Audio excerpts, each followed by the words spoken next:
আসসালামু আলাইকুম, সবাইকে জেনে চলে স্বাগত। আশা করি সবাই ভালো আছেন। আমরা আলহামদুলিল্লাহ ভালো আছি। বর্তমানে আমার বাসার বারান্দার অবস্থা ঠিক এরকমটাই ছিল, তো ভাবলাম এটাকে এখন পরিষ্কার করে, যেহেতু এখন সামার চলে এসেছে, মাঝে মধ্যে বারান্দায় বসে সকালের নাস্তা কিংবা বিকালের চা খাওয়া হয়, তো একটু পরিষ্কার করে নিই। প্রথমে ভেবেছিলাম যত কিছু আছে সব ফালাই দিয়ে একদম পরিষ্কার করে ফেলবো, পরে ভাবলাম জিনিসগুলো আসলে অকাজের কিছুই না, সবকটাই খুব সুন্দর জিনিস। আপনার ফুলের টব প্লাস এই সুন্দর একটা র্যাক, তাও আবার কাঠের ছিল, পুরোটাই ভালো ছিল।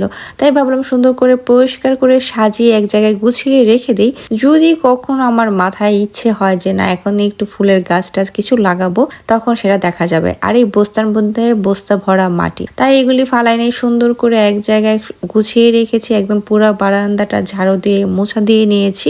এখন দেখতে ঠিক এই রকম লাগছে। জিনিসগুলো জায়গাটা জায়গায় আছে, জাস্ট ঝাড়ু মোছা দেওয়া হয়েছে আর একটু গুছিয়ে নেওয়া হয়েছে, যে কারণে দেখতে অনেক বেশি নিট অ্যান্ড ক্লিন লাগতেছে।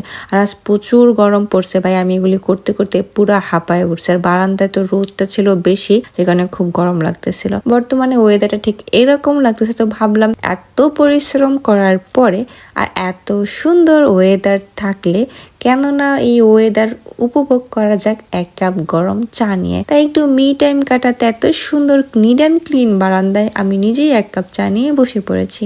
আশা করি ভিডিওটা ভালো লেগেছে। সবাই ভালো থাকবেন, সুস্থ থাকবেন, আমাদের জন্য দোয়া করবেন।